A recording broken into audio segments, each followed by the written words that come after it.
Sir अविस्मरणीय जो पल है वो तो कहना चाहूँगी सर, हमारे जून 2019 में विदाई समारोह हुआ हिंदी साहित्य का जो हमारा बैच था। तो सर हालांकि इसके बाद पेपर तो हमारा कैंसिल हो गया था, लेकिन उससे पहले जो समारोह हुआ तो सर वहाँ मंच संचालन करने का मुझे मौका मिला भाटी आश्रम में। तो सर मंचासीन थे हमारे परवीन सर और गिरवर सर और राकेश जी सर। तो सर वहाँ मंच संचालन जब मैंने किया तो सर मेरे को ये लगा कि इसी मंच पे दोबारा आना है जी, और परवीन जी सर से ग्रीन पेन लेना है। अच्छा, हरे पेन की लालसा लालसा सर बहुत ही सर, ये लालसा ही थी कि बस मुझे ग्रीन पेन चाहिए, और उसका सर ये एक ही तरीका था, वो था फर्स्ट ईयर लेक्चरर। बिल्कुल।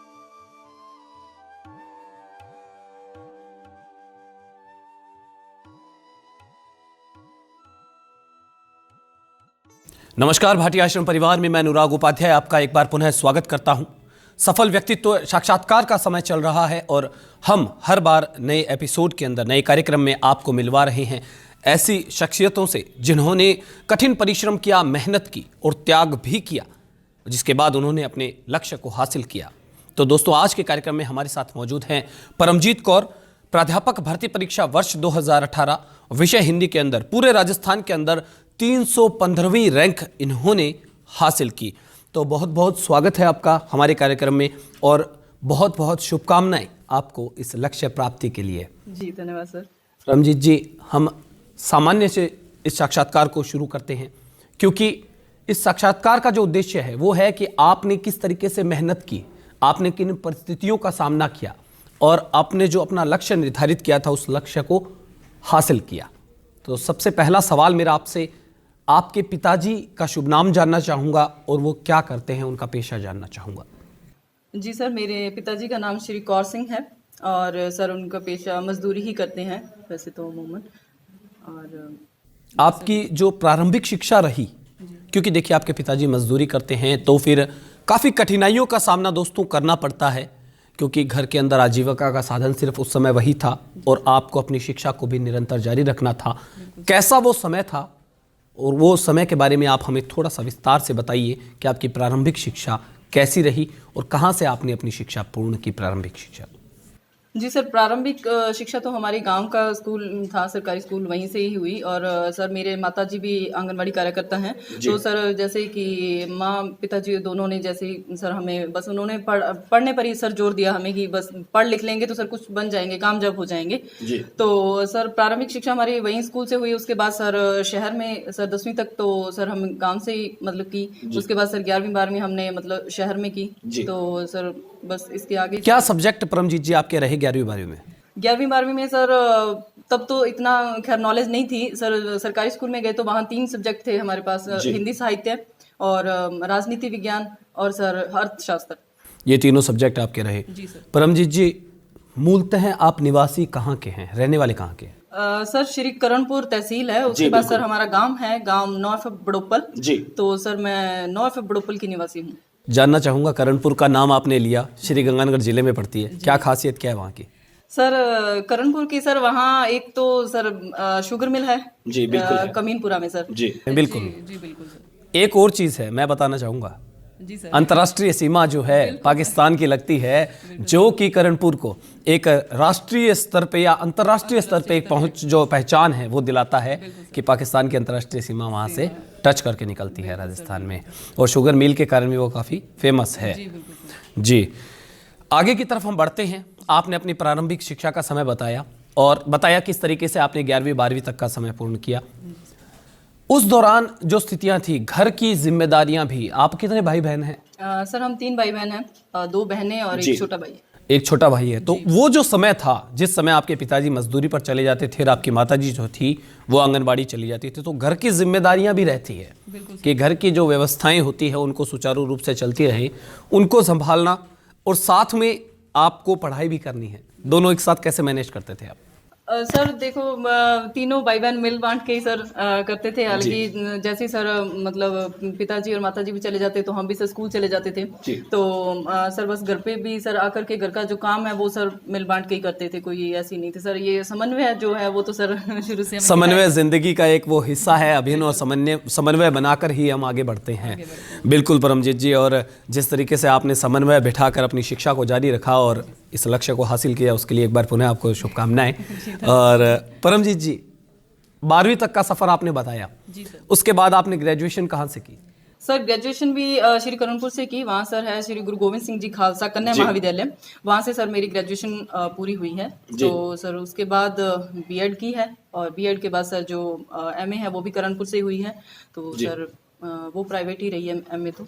जी सर। तो उस समय आपने वहाँ से वो बीएड कर ली। एक छोटी सी चीज़ जानना चाहूँगा, जिंदगी के अंदर एक मोड़ आता है जिसको हम इंग्लिश का शब्द इस्तेमाल करें तो टर्निंग पॉइंट कहते हैं। वो टर्निंग पॉइंट होता है जो किसी भी ज़िंदगी के लिए एक महत्वपूर्ण हिस्सा होता है कि वो ज़िंदगी बना भी देता है और वो ज़िंदगी बिगाड़ भी देता है। वो निर्णय लेने की जो एक स्थिति थी वो आपके सामने कब आई, जहाँ पर आपको लगा नहीं मुझे शिक्षा के क्षेत्र में जाना है और आगे नौजवान जो पीढ़ी है उसको सशक्त करना है शिक्षा क्षेत्र के अंदर और देश के लिए, ताकि वो अच्छे से काम आ सके? वो टर्निंग पॉइंट कब आया? सर टर्निंग पॉइंट कहूंगी सर, जब मैंने बीए करी गुरु गोविंद सिंह खालसा कन्या महाविद्यालय से, तो सर वहाँ जो फाइनल ईयर था तब सर मैं प्रधान भी रही, वहाँ की प्रेसिडेंट भी। अच्छा, आप प्रेसिडेंट रह चुके हैं? जी सर। तो सर तब उसके बाद सर ये हमारे जो एक सरदारों की कहना चाहूंगी कि हमारे सर अभी एक ट्रेंड ही चल रहा था कि आइलेट्स करो और उसके बाद हाँ, सिख कम्युनिटी के अंदर मुख्य रूप से देखा जाता है कि हम विदेश की तरफ, जो कनाडा की तरफ या ऑस्ट्रेलिया की तरफ मूवमेंट थोड़ा ज्यादा रहता है क्योंकि जी बिल्कुल। तो सर यही आगे जो पॉइंट था वो यही था कि आप आइलेट्स करो और उसके बाद क्या है कि मतलब अच्छा घर बार वाला एक लड़का मिल जाएगा, शादी कर लो और कनाडा या ऑस्ट्रेलिया सेटल हो जाओ। वहाँ का जो पैसा और आप मतलब एक जल्दी अमीर बनना तो आपको ये डिसीजन लेना पड़ेगा। पर सर मेरा जो पैशन है, जो शुरू से शौक था, वो यही था सर टीचिंग का। तो सर मैं 12वीं के बाद जैसे ट्यूशन पढ़ाने लगी बच्चों को, उसके बाद सर मैंने प्राइवेट स्कूल भी ज्वाइन करे। तो सर मेरा ये था कि मुझे टीचर बनना है। तो सर मैंने जिद करी, रिश्तेदारों सब ने मतलब ये बोला कि बीए के बाद नहीं आइलेट्स करो आप, मतलब थोड़ा ये होता था कि बच्चा इंटेलिजेंट और निकल जाओगे आप, और सब कुछ मतलब जैसा कि बोलते ही हैं बड़े। तो सर एक जिद थी कि मैंने कहा नहीं, मुझे बस नौकरी लग जाने दो। अगर हिंदुस्तान में मुझे नौकरी नहीं मिलती है, अगर मतलब इतना मुझ में दम नहीं है या फिर मेरी कैपेबिलिटी वो नहीं है आपके लिए, बिल्कुल बिल्कुल मैं आइलेट्स करूंगी और मैं विदेश चली जाऊंगी जी। तो सर ये जिद थी, और सर मेरे मम्मी पापा जो उनका बिल्कुल कहूंगी कि सर उन्होंने मुझे कभी ये दबाव नहीं डाला। उन्होंने बोला कि नहीं बच्चे जो देखिए, माँ बाप का मोरल सपोर्ट जो होता है वो ज़रूरी होता है शुरुआत से लेके एक समय तक। आपको हमेशा जिंदगी के अंदर उनका जो मोरल सपोर्ट है वो चाहिए होता है। बिल्कुल सर, और उनका रहा भी। बिल्कुल सर, उनका इतना था कि बस ठीक है बच्चे, जो आपको करना है वो करिए, आप सही रास्ते पे हो तो फिर कहते हैं कि खुद को संतुष्टि होना जरूरी है। वो चीज़ इसमें कहीं ना कहीं लागू होती है कि आपके मन के अंदर जो थी ना, कि अगर आप आइलेट्स कर लेते तो मुझे नहीं लगता कि आपके मन को वो संतुष्टि मिल पाती जो कि आप आज हासिल कर पा रही हैं।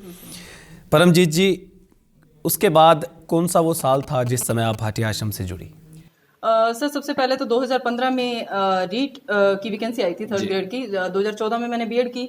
तो उसके बाद सर जैसे एक सेमिनार हुआ था गंगानगर में, तो भाटिया सर वहाँ पहुंचे तो उन्होंने बताया ऐसे आश्रम के बारे में कि सर नॉर्मली हम देखते हैं तो कोचिंग सेंटर से उनकी फीस बहुत ज़्यादा होती है। जब सर ने ये बोला वहाँ स्टेज पे कि आश्रम की जो फीस है वो मात्र 250 रुपये पर मतलब महीने की, हम उसे फीस शब्द की जगह सहयोग राशि के रूप में हम उसे मानते हैं। सहयोग राशि, बिल्कुल सर। तो मैं तब बहुत हैरान हुई कि ऐसा भी कोचिंग सेंटर है मतलब जिसमें 250 क्या होते हैं सर एक महीने के लिए। तो सर फिर मैंने थोड़ा सर से भी बात की, तो सर ने बोला कोई बात नहीं बच्चे, मतलब आप जैसे हमने बताया कि बीएड कर रखी है। और उसके बाद सर 2015 में जैसे ही रीट की वैकेंसी आई तो सर मैं यहाँ आई। तो सर 1-2 महीने रहे, उसके बाद सर बड़ी बहन की शादी थी तो फिर वापस घर की तरफ जाना पड़ा। बिल्कुल। और सर उसके बाद बस थोड़ा ये है कि वापस नहीं आ पाए क्योंकि शादी के बाद थोड़ा टाइम वैसे ही लेट हो गए। और उसके बाद सर एमए के पेपर वगैरह थे। तो सर फिर उसके बाद जो नेक्स्ट जो आई हूँ सर, फिर मैं 2016 में आई। 2016 में फर्स्ट ग्रेड की थी वैकेंसी सर। तो सब 2 महीने तब लगे। उसके बाद सर थोड़ी प्रॉब्लम हो गई थी घर पे, तो सर फिर वापस मुझे जाना पड़ा। मतलब जिंदगी के अंदर जो मूवमेंट है वो लगातार बरकरार रहा। सर एक ऐसा मूवमेंट होता था कि जब मेरा पेपर होता ना कोई भी फाइनल, जैसे आरपीएससी के मानो जो कोई भी मतलब कोई भी परीक्षा होती है उससे 1 महीना या 2 महीने पहले कुछ ना कुछ ऐसा तो इंसिडेंट होता ही था कि मुझे सब कुछ छोड़ के वापस घर जाना पड़ता था। तो सर जो लास्ट है जो सर अभी फर्स्ट ग्रेड की जो वैकेंसी आई तो सर मैं जून 2018 में फिर यही सूरतगढ़ आई भाटिया आश्रम, फिर मैंने ज्वाइन करा। आपने यहाँ ज्वाइन किया तो जानना चाहूँगा कि लगभग 2 साल तक आपने यहाँ फिर एक बार निरंतरता के साथ तैयारी की। तैयारी आप पहले भी कर रहे थे, लेकिन निरंतरता के साथ आपने 2018 के बाद तैयारी शुरू की। जी सर। और सबसे बड़ी चीज़ ये थी कि उन सालों के अंदर जब आप पुनः एक बार घर की तरफ रवाना हुए तो आपने वापस हिम्मत की और एक बार पुनः भाटिया आश्रम की तरफ आए और अपने लक्ष्य के प्रति आपने जो सजगता थी वो दिखाई और उसको हासिल किया। ये बहुत ही अच्छी बात है कि आपने उस चीज़ को छोड़ा नहीं। परमजीत जी, कोई ऐसा वाकया जो आपको याद हो इन 2 साल की तैयारियों के अंदर, जो एक अविस्मरणीय पल जिसे हम कहते हैं ज़िंदगी के अंदर, जिसे भूले नहीं भूला जाता, वो पल? सर अविस्मरणीय जो पल है वो तो कहना चाहूंगी सर, हमारे जून 2019 में विदाई समारोह हुआ हिंदी साहित्य का जो हमारा बैच था। तो सर हालांकि इसके बाद पेपर तो हमारा कैंसिल हो गया था, लेकिन उससे पहले जो समारोह हुआ तो सर वहाँ मंच संचालन करने का मुझे मौका मिला भाटिया आश्रम में। तो सर मंचासीन थे हमारे परवीन सर और गिरवर सर और राकेश जी सर।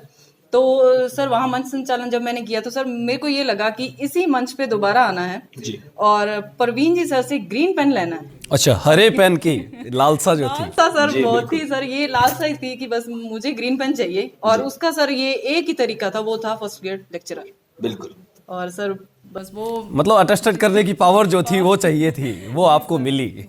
चलिए, कहते हैं दोस्तों कि बिल्कुल शिद्दत से अगर किसी चीज़ को चाहा जाए तो पूरी कायनात जो है वो उसे मिलाने के लिए साजिश करना शुरू कर देती है और उस चीज़ को आप हासिल भी करते हैं। लेकिन जो शिद्दत होती है वो ज़रूरी होती है।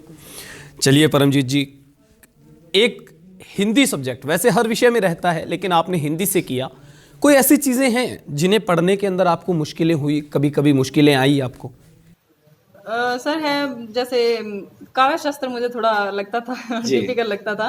पर वही सर कि आपके पास सिलेबस है, सिलेबस के अकॉर्डिंग सबसे पहले सिलेबस में बताऊं सर, एक बात करूं कि मतलब आप जैसे कह रहे हैं कि जिद की बात है, तो जिद सर ये थी कि सिलेबस के ऊपर लिखा होता था। सर मैंने जब फॉर्म अप्लाई किया फर्स्ट ग्रेड का, तो तब मैंने सिलेबस निकलवाया तो उसके ऊपर मैंने पहले लिख दिया कि परमजीत कौर हिंदी व्याख्याता।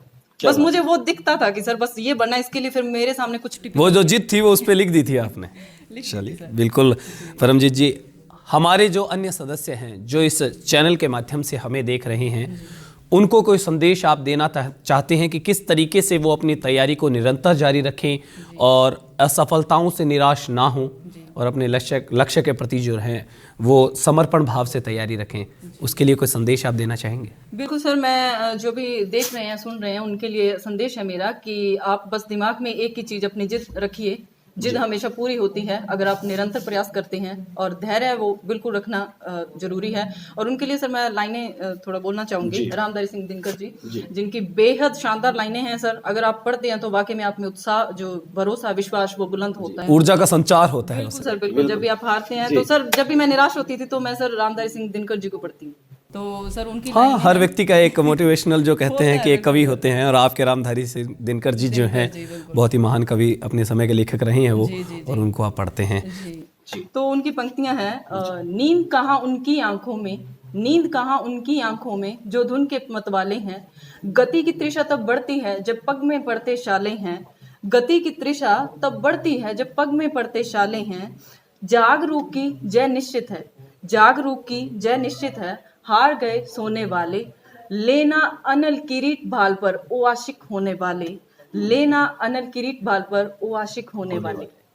बहुत ही बढ़िया लाइनें जो हैं रामधारी सिंह दिनकर जी की आपने हमें बताई, और निश्चय ही ये आशा करता हूँ कि जो इसको सुनने वाले हैं उन्होंने भी इस लाइनों का जो अर्थ है वो समझा होगा, ताकि वो अपने लक्ष्य के प्रति जो हैं वो समर्पण भाव से तैयारी रख पाएँ। ये थी परमजीत कौर जी हमारे साथ, जिन्होंने प्राध्यापक भर्ती परीक्षा वर्ष 2018 विषय हिंदी के अंदर पूरे राजस्थान के अंदर 315वीं रैंक हासिल की और अपने लक्ष्य को प्राप्त करके, और कहते हैं कि इनके अंदर एक ललक थी वो अटेस्टेड करने की पावर और वो ग्रीन पेन।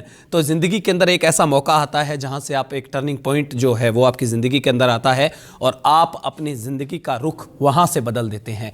तो दोस्तों, जिद है वो ज़रूरी है, उस जिद को पालिए और उसके लिए कठिन मेहनत कीजिए, परिश्रम कीजिए और लक्ष्य को हासिल कीजिए। आपसे मुलाकात होगी अगले कार्यक्रम में एक नई शख्सियत के साथ। तब तक हमें दीजिए इजाज़त। नमस्कार।